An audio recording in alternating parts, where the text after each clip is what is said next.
Hey y'all, welcome to Vlogtober, and this is how my October started. Actually, this was September 30th, but every day, starting with the diaper change. And as you can see, taking this day for waxing. My goodness. So we had a meetup with a homeschool group today, and my facial hair has just been out of control, as you can see here. I make my own wax out of brown sugar. I figure it lasts longer, and there it is. All of this is just, it's not aesthetic.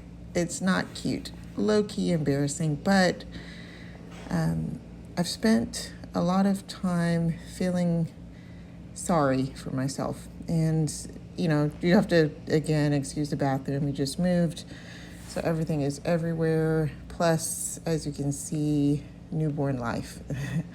We, just had a baby this summer, so not a whole lot of time to do other things except tend to baby, as it should be. But I'm aiming to get organized soon, obviously. I'm not going to leave it like this, but the ratty tatty pajamas too. So we're on a debt-free journey, and we're almost done. So we're not spending a lot of money, and we're low income, so we don't have a whole lot of money to begin with. But any extra is going towards debt. So these pajamas I'm wearing, they were actually a wedding gift from my mother, over a decade ago. So they're old. In our living situation, we thought we'd be in a house, but we're back in an apartment with 2 kids and a newborn. And I'm kind of reminded of that, almost every minute of the day, because we homeschool. So we're in it. I'm in it. Hurricane Helene came through last week, and it's Monday. So photos and video and all that's just been coming through, all the news outlets, and it's unbelievable. I read stories of people just being stranded on their roof, in North Carolina. It's interesting again because that's where we honeymooned. We honeymooned in Asheville, and that city or that area was hit pretty hard.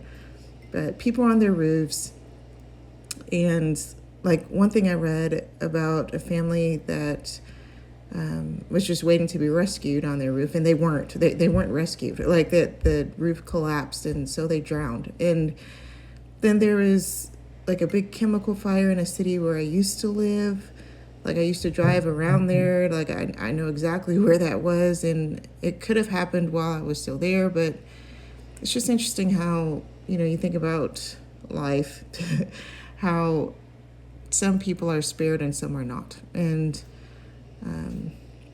I think about, again, how I'm having to do this wax, and I'm approaching the last year of my 30s, which is interesting because I have that baby. You can see the baby's feet. Baby's taking a nap. But I started my 30s with a baby, and looks like I'm ending the 30s with a baby too. And, I hate that I have to do certain things, but, things like this just put it into perspective. At the very least, if I have nothing else, I have life, at least for today, because, no day is promised. But, I'm using what I have, doing what I can with what I have, and learning to kind of change my thoughts and perspectives on what it is that I do have. But yeah, let me know that I'm not the only one out here having to do this. If you do deal with facial hair, let me know what you do about it. If it is waxing, what do you do? Let me know. If you're interested in this wax recipe, I don't know if anybody would. Probably not. I'm sure, like I said, people probably don't do this. I do this because it's cheap. It's literally just brown sugar, lemon juice, and yeah, that's it. I bring it to a boil to where it gets to that consistency, and then let it cool. And as you see, like using just, a mug and spoon, and you'll see like here, this is, it's like I said, I've gone a while, so you can see very well that it's just, literally pulls it from the root, and there it is. But it does take a while, like having to do strips. And I didn't even really finish this completely. Like I had to get going. But the idea is to just, put it all over and, do it in small sections. So that's why there's so many of those little sections there.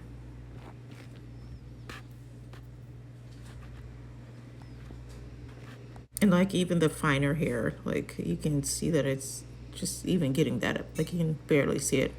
Not sure how this will transport with my camera. I'm still using my phone, but that's what it was. After that, I was doing that, the children were doing some handwriting. So my oldest is learning cursive. So she's on D, and I was trying to help her with that. Like I said, we had to meet up with our homeschool group, so we didn't do a whole day of homeschool. In fact, it's kind of rare where we do a full day, like all the subjects, but we do as much as we can. And then of course they're still learning when they're going to other groups and just throughout the day, asking questions and doing other things. So we had that homeschool going on, and we had laundry. Like, my goodness, like, whoa. Laundry in the washer, laundry in the dryer, laundry in the basket. And so I kind of had to do a switching, putting the dry things, the things that need to be put away, just put them on the bed there for now, and, get back to them. And then taking the things out the dryer, and then putting their clothes into the wash. So when I do wash their clothes, or just with any clothes, I like to turn the shirts like inside out, because their clothes has, it has a lot of those little emblems and, those, what do they call it? I guess like appliques or things on the shirt. So to try to preserve it, because most of our clothes, if not 99.9% of our clothes are secondhand. So they've been through it, like they've been used already. So I need to try to preserve them. So I found this hack, like I'm sure it's not a hack, but since we've been doing laundry so much, we have been getting like the large, I don't know how to describe it, like the industrial size laundry soap. Like, shout out to my sisters. They got me onto that. And during I had to get baby who woke up. So I'm doing it one-handed now. So it's a lot slower, but that's okay, because I'll eventually get through it.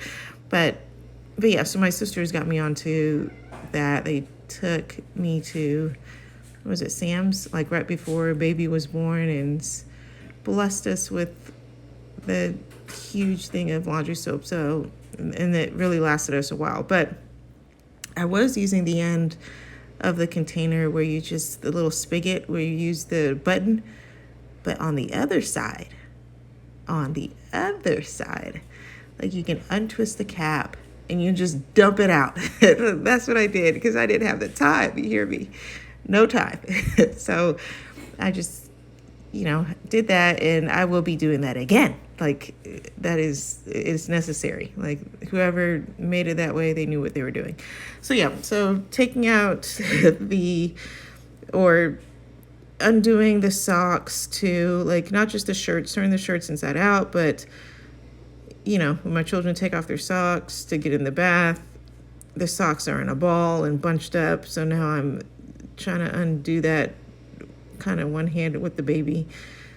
And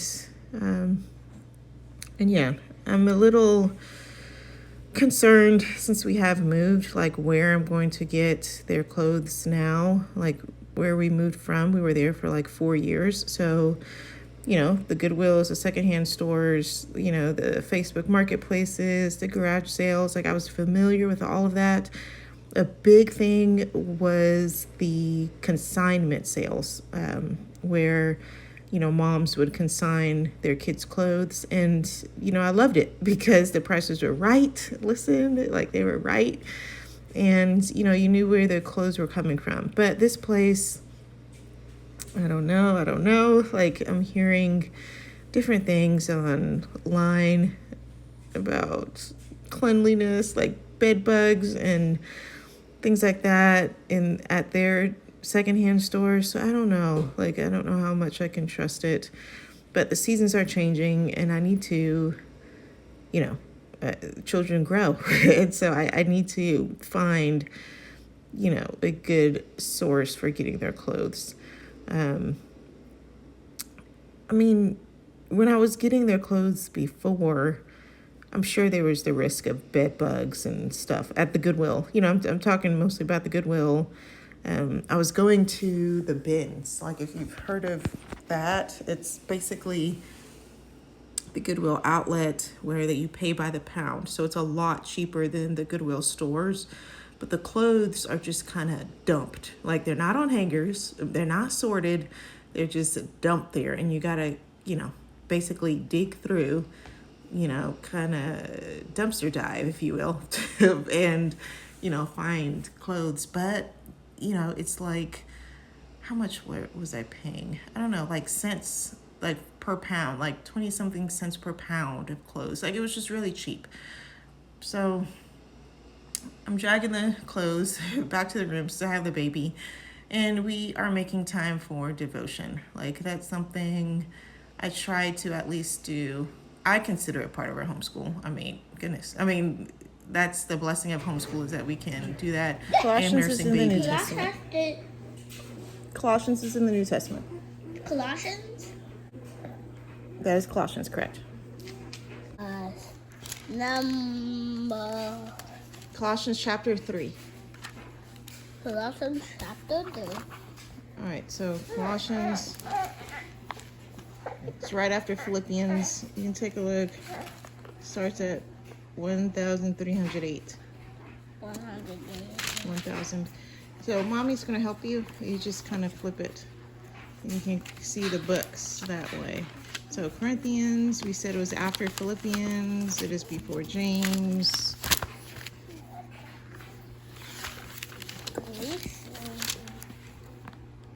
Is this Colossians? No, that's Corinthians. Going this way.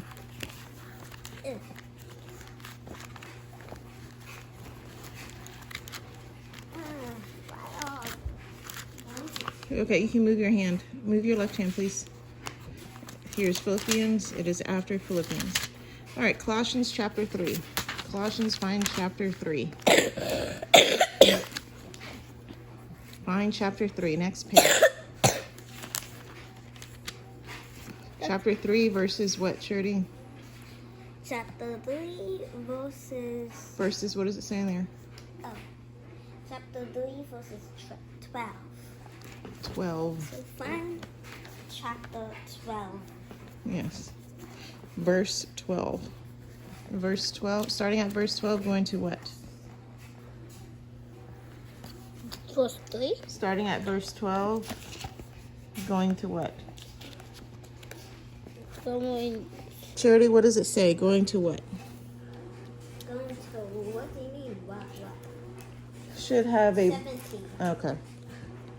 12, verse 17. Therefore, as God's chosen people, holy and dearly loved, clothe yourselves with compassion, kindness, humility, gentleness, and patience.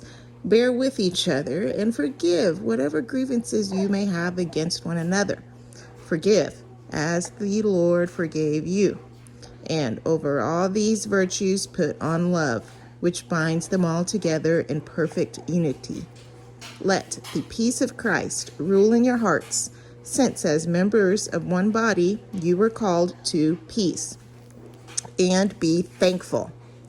Let the word of Christ dwell in you richly, as you teach and admonish one another with all wisdom, and as you sing psalms, hymns, and spiritual songs with gratitude in your hearts to God. And whatever you do, whether in word or deed, Do it all in the name of the Lord Jesus, giving thanks to God the Father through him. Wow. All right. Amen. All right. What is the, Can I read it? okay, what is it? The call, The quarrel. Quarrel. It means an argument. the argument of call. You clumsy. All right, so after the devotion, well, sometime after, I'm making lunch. And so today was kind of a processed heavy lunch. It's macaroni, if you can't tell. It's macaroni from a box and it's leftovers. So I just heated it up on a plate in the microwave. Then I'm dishing it out to the children. But yeah, the green stuff, the frozen peas, which is delicious. I mean, I don't know if it's just me.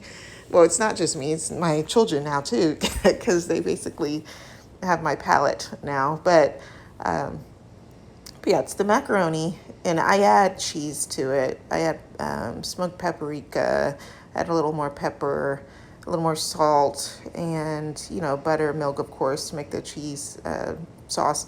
And so it's the macaroni, and then I add frozen peas to kind of just warm through, so they still have kind of a bite to them, and they're delicious. So that's what we're having for lunch, and I think that breakfast that day was cereal, so kind of processed, heavy, but kind of make up for it for dinner. I did just make dinner, but we had to, like I said, we were trying to get out the door. We had to be at the location at 1 o'clock, and I was trying to leave like at 12, and it takes like 30 minutes to get there. So we would have been there kind of early, but spoiler alert, we didn't get there at 12:30, and we didn't get there at 1 o'clock either. We were late. And so that's like my, I don't know, toxic trait or just my kryptonite. Like, I don't know, I'm just chronically late. And it's another thing that kind of made me feel bad that day too, aside from the normal things that make me feel bad. But I was late to this thing that I was kind of leading or kind of helping with. And I don't know. I don't know, actually. I need to figure it out about this chronic lateness. But so this is my lunch. I wasn't going to eat the macaroni, but I did. You'll see later, I do end up eating it because they didn't eat all of it. But that was our dinner from last night and the night before. So I'm trying to warm it through and just finish it off. And it's basically soup. Like, it's a kale and sweet potato soup that I made. And it's like tomato based. And what else is in there? Just vegetables and, of course, onion and garlic, all that stuff. But yeah, I'm going to have that with some crackers. You saw those. There wasn't that many left. We didn't do our shopping for the week. We usually do it on the weekend. At least I was doing it on the weekend and having it for the week. But we didn't do that. Children were done. So that dish soap is done. Like, we needed more. So I hadn't washed those dishes. And then I had some chicken chicken thighs that we were going to have for dinner that night. So while I'm eating, baby's in a bouncer and being entertained by baby's siblings. So I smashed the food and had that last bite, and baby needed to be held again. So, and they were done entertaining. So I, had to hold baby and eat, which is fine. It's not the first time, and it won't be the last. And,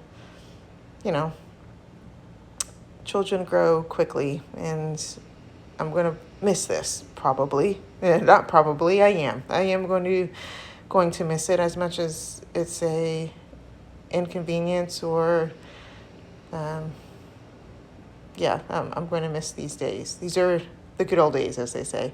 So I did put baby for some mat time so I could get the last things together. he loves crinkle books. In fact, all my children, I think all babies like the crinkle sound. So I was trying to get him to kind of hold it, which it's just fine. He's not feeling it.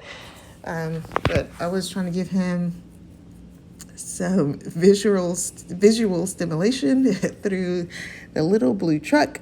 I just have the book propped up so he could look at, and hoping that would buy me like maybe 5 minutes for me to, just kind of finish up here, like getting snacks and, packing bags ready, like stuff I probably could have done ahead of time so I wouldn't have to do it. This is our little fruit drawer, our apples. Now, that apple was bruised, but hey, we're going to eat it. Listen, no waste, no waste. Like, I'll just cut it off, or, I would eat it, not the bruised part, but just cut off the bruise and eat the rest of the apple. I mean, no need to waste it. But I was trying to get something I'm going to have to cut. So I remembered we had these red plums. We were in the store, and the children saw them, and they wanted them. And they were on sale, so it's like, okay, we haven't actually had plums in a long time. Our go-to fruit is apples and mandarin oranges. Like, basically, if nothing else, if no other fruit, we have that plus bananas and frozen blueberries, I guess you can count. But yeah, so I'm trying to rinse those off real quick. I know I'm not doing that well, but I don't know. It just helps in my mind thinking that I'm rinsing something off. But if I had the time, I would have, soaked them in baking soda and vinegar and all that stuff. So I'm getting plastic bags to put that in so that they can put it in their little lunch container. What is that called? Their little lunch boxes, so they can take it with them for a snack. I've learned that, which that day, one child did eat some snacks and one child did not. I'm learning that kind of retrospect, like if you're prior military or present military, like an AAR, an after action review, looking back on this day, we could have been in on time if I wasn't preparing those snacks. Like, if we just did no snacks, like, I probably could have made it, and it didn't seem to make a difference either. So my little girl, she's getting water. She's helping me out. So that is my water container. So we bring snacks and we bring water. So our event lasted until maybe like 4:00. So when my husband came back home, I was exhausted. He generously made dinner, and it was in the microwave, and so I'm eating it much later. Everyone else is sleeping, which is fine because I'm going to be up nursing baby all night anyway, so I need the food. And I'm just warming that up in the microwave and grabbing a little something to go on top, some barbecue sauce. So I enjoy barbecue sauce. So we're about to put that on the chicken and eat that. And I think he made a smoothie too, so I eventually had that as well. But again, it's these days where I literally have to count my blessings. Like, I have to be grateful, even if things aren't how I want them. Even if that laundry, as you can see in the background, is still in the dryer. It needs to be put away. I'm hoping that doing these videos will, again, be a nice way to document, but I'm hoping it'll be a motivation for me to get better. Like, I'm hoping to, look back and to see, hey, I'm being a better homemaker. Because one thing I've, come to realize is if I'm going to be a homemaker, then I need to be homemaking. And I've learned from other things that I've tried that you don't get better at things, just by study. You get better by doing, by actually doing the thing. Thanks for watching, and I appreciate any advice or suggestions in the comments. Bye.